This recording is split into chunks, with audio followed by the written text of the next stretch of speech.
안녕하세요. 45회 책대리 오썸을 시작하겠습니다. 근본 책은 돈의 감각이라는 이명로 작가가 쓴 경제서적입니다. 책 제목 그대로 돈의 감각을 키워서 경제를 예측하자라는 책이고요. 이 책에서의 돈은 우리가 말하는 그냥 일반적인 돈이 아니라 빚이라고 얘기도 하고요. 또는 신용이라고도 얘기를 합니다. 그 신용과 빚이 팽창하고 수축하는 것을 통해서 경제를 예측할 수 있다라는 내용으로 작성되어 있는 책입니다. 그래서 우리가 제 개인적으로는 제가 기존에 갖고 있던 생각, 상식과는 조금 다른 방향에서 다른 각도에서 돈을 바라보고 경제를 바라보는 그런 느낌을 받았습니다. 돈이라는 것은 크게 두 가지 기능을 갖춰야 화폐로서의 기능을 할 수 있다고 얘기합니다. 첫 번째는 교환의 기능, 두 번째는 가치 저장의 기능입니다. 이 두 가지 기능을 기반으로 해서 돈은 변천해 왔는데요. 가장 먼저 나온 화폐는 물품 화폐입니다. 소위 말하는 물물 교환의 형식을 띠고 있습니다. 이것은 여러분이 잘 아시는 바와 같이 여러 가지 한계가 있었습니다. 그래서 두 번째로 나온 화폐는 금속 화폐입니다. 운반과 제조, 그다음에 보관이 편리한 금속을 만들어서 그것을 화폐로서 활용했던 것입니다.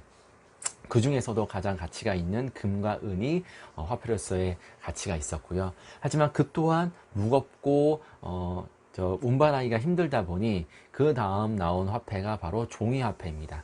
종이화폐는 종이 그 자체로서의 가치는 없지만 그렇기 때문에 무엇인가를 담보로 해서 종이화폐를 발행했습니다. 그 담보는 바로 금과 은 같은 것이었는데요. 그것이 대표적인 어떤 종이화폐의 담보였습니다. 그래서 우리가 태환 기능이라고 하는데 그 종이화폐를 가지고 내가 가치가 있는 금과 은으로 바꿀 수 있는 그것을 바로 태환 기능이라고 합니다. 그래서 기본적으로 종이화폐는 태환 기능을 갖고 있었습니다. 하지만 그러다 보니까 한계에 부딪히게 되는데요. 나중에 나오지만 경제가 성장하려면 시중에 돈이 많이 풀려야 됩니다. 다시 말해서 통화량이 많아야 되는데 우리가 근본위제라고 하는 아까 말씀드렸던 근본위제라고 하는 금을 기반으로 하는 종이화폐의 경우에는 금이라는 금속이 한정되어 있다 보니까 그것을 담보로 하는 종이화폐를 발행하는 데에는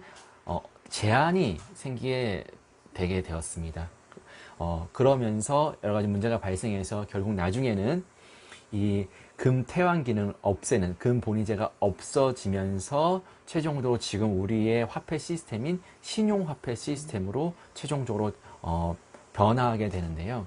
신용화폐 시스템에서 드디어 처음 신용이라는 말이 등장하게 됩니다. 이 책에서도 이 신용이라는 말을 굉장히 중요하게 다루고 있는데요. 결국 그 종이돈 자체는 실물 가치가 없기 때문에 그것을 화폐로 쓰기 위해서는 사람들이 그 화폐 자체를 신뢰하고 믿어야 됩니다. 그 믿는 그 기반은 무엇이냐면 나라에서 돈을 발행한 만큼 그만큼 나중에 세금으로서 그것을 충당하겠다는 약속이 바로 그 신용의 기반이 되는 것입니다. 사람들은 그것을 믿고서 그 돈을 화폐로서 인정하게 되는 것입니다. 만약에 그것을 나중에 그 돈을 세금으로 걷어들이지 않고 무한정 그냥 돈을 발행한다면 그것은 휴지곡이나 마찬가지라서 사람들이 그 돈을 믿지 않겠죠. 하지만 결국은 나중에 그 내가 뿌린 만큼 세금으로 그 돈을 다 걷어들이겠다라고 약속을 하고 사람들은 그것을 신뢰했기 때문에 그 돈 자체에 가치가 생기게 되는 것입니다. 바로 이것이 신용화폐 시스템의 기반이 되는 가장 중요한 것이 됩니다. 따라서 그 나라의 경제 규모만큼 세금을 걷어들일 수 있는 규모만큼 화폐를 발행해야지 신용화폐 시스템에서 그 화폐로서의 가치가 있는 것입니다. 그러지 않고 무분별하게 화폐를 발행할 경우 그것은 아까 말씀드린 휴지 조각과 다른 바이 없습니다. 그럼 어떻게 신용이 창출되는지 이 책에 나온 그림을 통해서 한번 알아보도록 하겠습니다. 먼저 여기서 이걸 신용이 창출되는 과정을 알기 위해서는 지급 준비율이라는 것을 알아야 됩니다. 지급 준비율이라는 것은 은행이 고객으로부터 받아들인 예금 중에서 반드시 은행에 의무적으로 적립하는 비율, 보통 10%인데요. 그것을 지급 준비율이라고 하고 있습니다. 예를 들면요. $1,000가 은행에 있으면 이것을 대출을 발행하기 위해서는 이거의 10%를 100달러를 지급 준비율로 은행에서는 가지고 있어야 되고 그 차액인 900달러만 시중에 돈을 뿌릴 수 있습니다. 그래서 시민 B라는 사람이 900달러를 대출 받으면요, 그걸로 자동차를 구입하고, 그러면 그 900달러를 받은 딜러 C는 그것을 은행에다가 예금을 합니다. 그러면 900달러는 은행에 들어가게 되고요.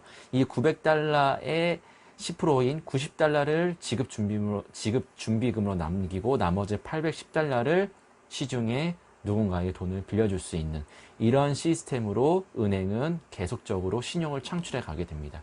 그렇게 되면 이 은행은 기존 1000달러, 900달러, 810달러, 729달러 이렇게 점점 발행할 수 있는 신용이 늘어나게 되는 그런 시스템을 갖추고 있습니다.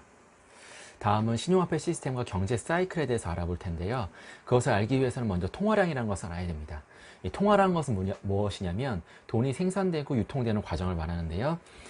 통화량이 증가한다는 것은 시중에 돈이 많이 풀린다 이렇게 이해하면 되겠고요. 시중에 돈이 많이 풀리면 인플레이션이 발생하고요. 시중에 돈이 점점 없어지면 통화량이 감소한다고 얘기하고 그것을 디플레이션이라고 얘기합니다. 그 다음에 또 하나 알아야 될 것은 GDP라는 것인데요. GDP라는 것은 국가의 성장 지표를 말하는데, 쉽게 말해서 한 나라 안에서 화폐가 얼마나 거래되고 있는가를 말한다고 저는 이해를 했습니다. 그래서 예를 들면은 내가 배추 농사를 지어가지고 그 배추의 일부를 이웃에게 무료로 주게 되면 그것은 GDP에 잡히지 않습니다. 하지만 그것을 팔게 되는 어떤 화폐의 거래가 이루어지게 되면 그것을 GDP로 잡게 됩니다. 그래서 GDP라는 것은 국가의 성장 지표를 말하며, GDP가 성장한다는 것은 무엇이냐면 그만큼 시중에 돈이 많이 활발하게 거래가 되고 늘어나야 된다는 것을 말합니다. 그래서 이 통화량을 조절하는 것이 굉장히 중요한데, 그것은 GDP 산출 공식을 보면 어떻게 통화량을 증가시키거나 어떤 조정을 할 수 있는지를 알 수 있습니다. GDP 산출 공식은 이렇게 됩니다. 가계 지출 플러스 기업 투자 플러스 정부 지출 플러스 수출과 수입의 차익, 이렇게 GDP 산출 공식이 만들어집니다. 그래서 이거에 따르면 GDP가 성장하기 위해서는 가계 지출이 많아져야 되고요. 기업의 투자가 많아져야 되고요.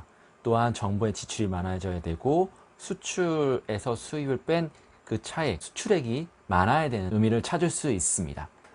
따라서 경제가 성장한다는 것은 GDP가 성장한다는 것을 의미하고, 그러기 위해서는 가계 지출이 많아지거나 기업의 투자가 증가하게 되어야 합니다. 가계 지출이 증가한다는 것은 가계에서 대출을 많이 한다는 거고요. 대출을 할 수 있다는 것은 거기서 발생하는 이자를 감당할 수 있다는 것입니다. 기업도 마찬가지로 투자를 한다는 것은 대출을 한다는 것이고, 대출을 한다는 것은 거기에서 발생하는 이자를 생산을 통해서 이익을 창출해서 갚을 수 있다는 것을 말합니다. 그래서 가게든 기업이든 그 이자를 감당할 수 있는 수준까지 부채는 점점 증가하게 됩니다. 그러면 시중의 통화량이 증가해서 GDP가 성장하게 되고 경제가 성장하게 됩니다. 하지만 어느 순간 그것을 감당할 수 없을 때, 이자를 감당할 수 없을 때 바로 대출이 막히게 되고 경제 침체가 오게 되는 것입니다. 그 리세션이라고 하는데요. 최근 뉴스를 보면 아래 공포 하는데 그것이 바로 리세션, 경기 침체를 말하게 됩니다. 다시 말해서 사람들이 이자를 감당할 수 없다. 다시 말해서 소득이 점점 증가하지 않는다. 기업의 경우에서는 물건이 잘 팔리지 않는다. 그럴 경우에는 이자를 감당할 수 없으니 자신의 자산, 아파트라든지 기업의 설비 같은 것을 팔아서 자산을 매각해서 이자와 원리금을 갚게 됩니다. 아이러니하게 그렇게 돈을 갚게 되면 신용화폐 시스템에서는 시중의 돈이 은행으로 들어가서 점점 시중의 통화량이 감소한다. 돈이 점점 없어지게 됩니다. 그러면 GDP가 하락하게 되고 경제가 하락하게 되는, 디플레이션이 오게 되는 아주 묘한 모순적인 상황이 발생하게 되는 것입니다. 그래서 이것을 기반으로 해서 경제 사이클을 말씀드리면, 사람들이 점점 빚을 내서 대출을 많이 받으면 시중의 화폐량이 증가하게 됩니다. 그러면 GDP가 성장하고 경제가 성장하니 자산 가격이 올라가서 모두 다 행복하게 됩니다. 하지만 그 채무자의 숫자는 절대적으로 한계가 있다 보니 점점 대출을 받는 것은 줄어들게 되고요. 그렇게 되면 시중의 통화량은 점점 감소하게 되고요. 어느 순간이 되면 일부는 그것을 감당할 수 없어서 그 자신의 자산을 매각해서 돈을 갚아버리는, 대출금을 갚아버리는 현상이 점점 발생하게 되면 시중의 돈이 점점 없어져서 GDP는 하락하게 되고 디플레이션이 오고 사람들은 다시 불행하게 됩니다. 이것이 바로 경제의 사이클입니다. 그래서 신용화폐 시스템에서는 이 신용의 팽창과 축소, 다시 말해서 통화량의 팽창과 축소가 바로 경제를 예측하게 되는 지표가 되게 됩니다. 그래서 우리가 쉽게 말해서 금리가 내려갔다라고 얘기하면 단순히 금리가 그냥 내려갔구나라고 하는 것이 아니라 사람들이 점점 돈을 안 빌리니, 대출을 하지 않으니 통화량이 감소하니까 금리를 낮춰서 싼 이자로 돈을 많이 빌려주는 어떤 그런 대책을 내놓는 것이다. 다시 말해서 경기가 별로 좋지 않구나 라고 이렇게 예측을 할 수 있는 것입니다. 그래서 우리가 경제 위기 하는데, 그 경제 위기는 언제 오느냐? 부채가 증가한다고 경제 위기가 오는 것이 아닙니다.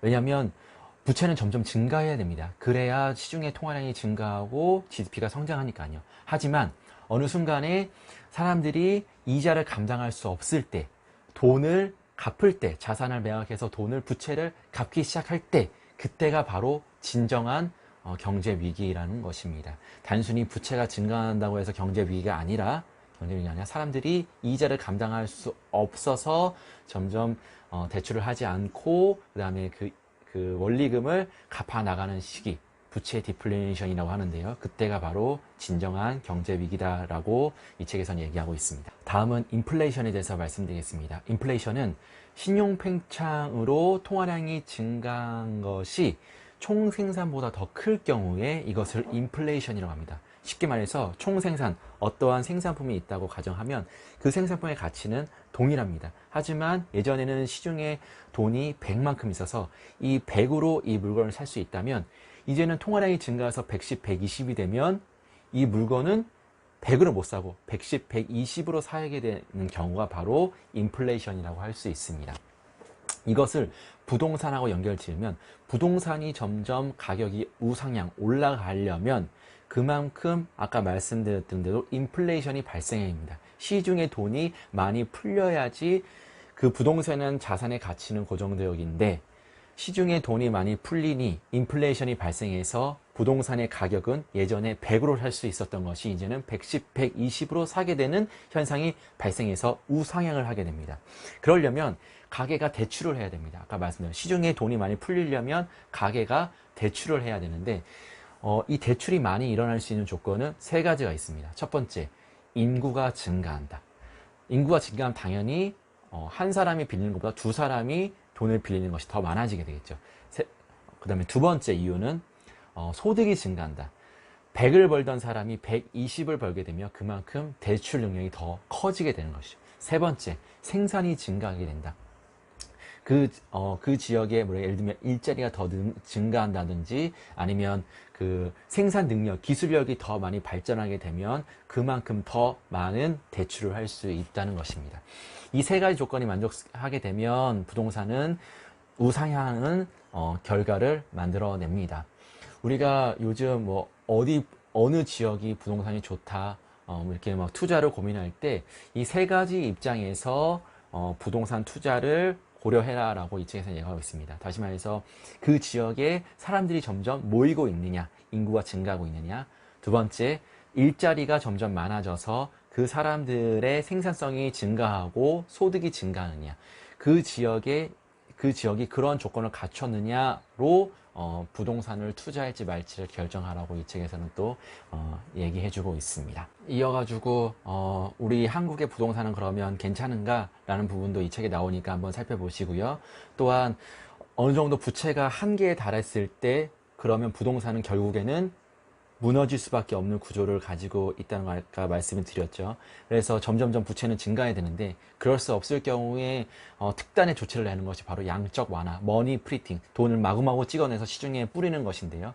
그것도 이 책에 나와 있으니까 한번 읽어보시면 좋을 것 같습니다. 마지막으로 환율에 대해서 알아보겠습니다. 환율은 원화를 다른 나라 화폐의 가치와 비교하는 것을 말합니다. 쉽게 말해서 우리나라의 원화가 다른 나라의 화폐에 비해서 얼마만큼 가치를 지니고 있느냐를 보여주는 것을 환율이라고 합니다.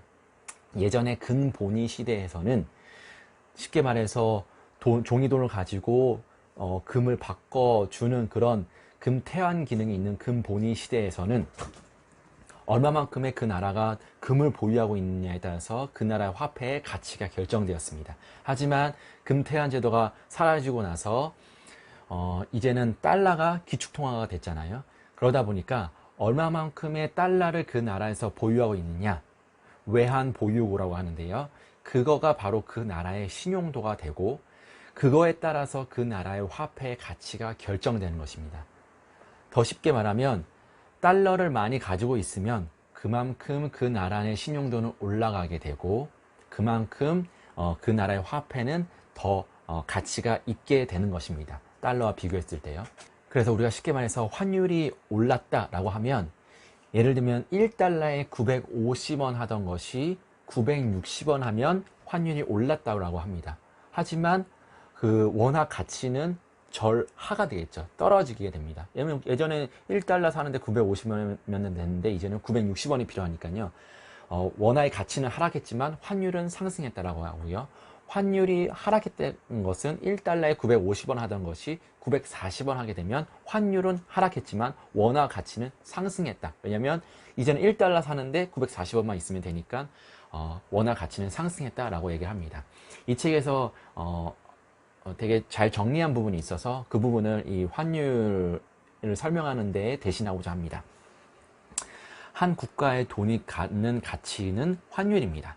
돈은 부채로서 누군가 은행에서 빌려야 돈이 늘어납니다. 그래서 돈을 빚의 증서라고 부르는 것입니다. 환율은 빚의 증서를 갚을 수 있는 객관적 수준을 뜻합니다. 국가에서 사용하는 돈의 양을 통화량이라고 하는데 그 통화량은 빚의 총량이고 그 빚의 총량이 얼마나 건전한지를 판단하는 객관적인 숫자는 외환 보유고, 경상수지 흑자 여부입니다. 곧 경제가 성장한다는 것은 점진적인 인플레이션으로 돈의 양이 늘어나는 것을 말합니다. 라고 되어 있습니다. 신용화폐 시스템에서는 돈의 양은 점점 증가해야 됩니다. 즉 인플레이션이 어느 정도는 계속 일어나야 됩니다. 한 번 증가한 통화량은 감소하기가 힘듭니다. 만약에 감소한다고 하면 경제 위기나 공황이 올 수 있습니다. 그렇기 때문에 통화량이 계속 증가하게 돼야 되고 증가한 통화량만큼 외환 보유고라든지 경상수지가 흑자가 나지 않으면 환율 폭등이 오게 됩니다. 그렇기 때문에 중요한 것은 우리가 통화량을 계속 증가하는 것이 가장 포커스이고 가장 중요하기 때문에 그러기 위해서는 외환 보유고가 점점 증가해야 되고 그러기 위해서는 경상수지 수출을 많이 해서 달러를 많이 들여와야 되는 경상수지가 흑자가 나야 되고 그러기 위해서는 기업들이 잘 되고 생산성이 좋아지고 더 발전해야 되고 일반 국민들은 더 소득이 증가해야 되고 그래서 세금을 더 잘 내야 되고 이런 시스템이 바로 신용화폐 시스템이고 이것이 결론인 것 같습니다. 그 외에도 미국의 달러가 기축통화로서 갖는 의미와 다음에 무제한 통화 스와프, 장단리 채권 금리의 역전 현상이 갖는 의미 등등에 대한 재미있는 내용들이 이 책에 많이 소개되어 있습니다. 그리고 생각보다는 제가 말씀드린 어떤 그런 내용들을 기반으로 해서 읽게 되면 쉽게 이해를 할 수 있을 거라고 생각이 됩니다. 그래서 이 경제에 관심이 있으신 분들은 이 돈의 감각이라는 책을 한번 읽어보시면 신용의 팽창과 증가 팽창과 축소로 인한 경제를 예측하는 데 도움이 많이 될 거라고 생각합니다. 그럼 이것으로 45회 책대리 오썸을 마치겠습니다. 감사합니다.